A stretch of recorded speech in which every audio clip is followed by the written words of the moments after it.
showtime in Edinburgh. Every summer, performers from around the world flock to The Fringe, the world's largest arts festival.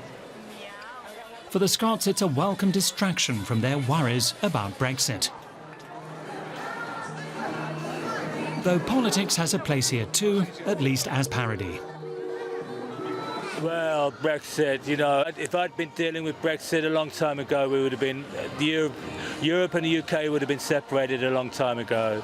There would have been a huge wall along the French coast, and we'd have had like, you know, that's what we look to do, look to divide places up. It's still symbolic. Okay. But for Kiltmaker Gordon Nicholson, Brexit is no laughing matter. Britain's imminent exit from the EU is already hurting business.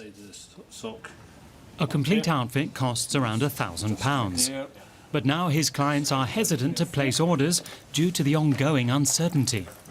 The Kiltmaker is fed up with Britain's politicians. He believes Prime Minister Boris Johnson's Brexit plans are plunging the UK into chaos. Leaving the EU is bonkers. We don't know what's going to happen. We have no idea. No deal or treaty has been put in place. So we are just hoping that things are going to be okay. That's not a way to run a country. It's not a way to run a business. For many Scots, the kilt is an expression of their own identity, or even of their own nation. Membership in the Scottish National Party has been rising. And according to a recent poll, some 52% of Scots are now in favour of Scottish independence. Nicholson also sees this as the right move. We're a determined nation.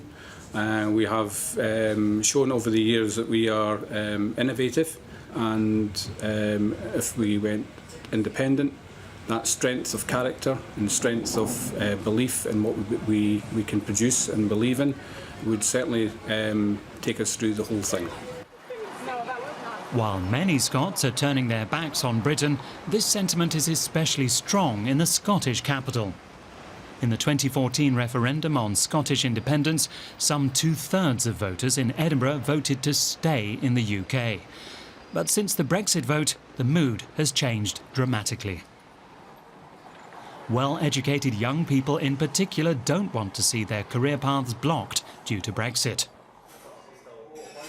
MCFARLANE spent a semester studying in the Czech Republic and recently travelled across Europe by train. He feels the British government has let him down. A whole new demographic of people are starting to question, actually maybe independence is the way forwards, and especially voting for young people like me, like giving your vote for the future of Scotland, and are we stuck with another Conservative Prime Minister that Scotland didn't vote for? And that's been going on for years and years and years now, and how is that fair? Out of the UK, into the EU. That would be a big mistake, at least according to this Scottish Labour Party MP. Independence at this moment in time is possibly the worst moment you could be contemplating it, and it would actually magnify the consequences that we're facing because of Brexit. But the other fundamental point is what precedent does that establish in terms of allowing seceding states? And I think that will be a question in a lot of governments' minds across Europe. Not to mention that the British Parliament would have to consent to Scotland holding a second referendum on independence. One hot favourite at this year's Fringe Festival is this flame-bearing bagpiper. How timely, now that the British and Scottish governments are playing with fire.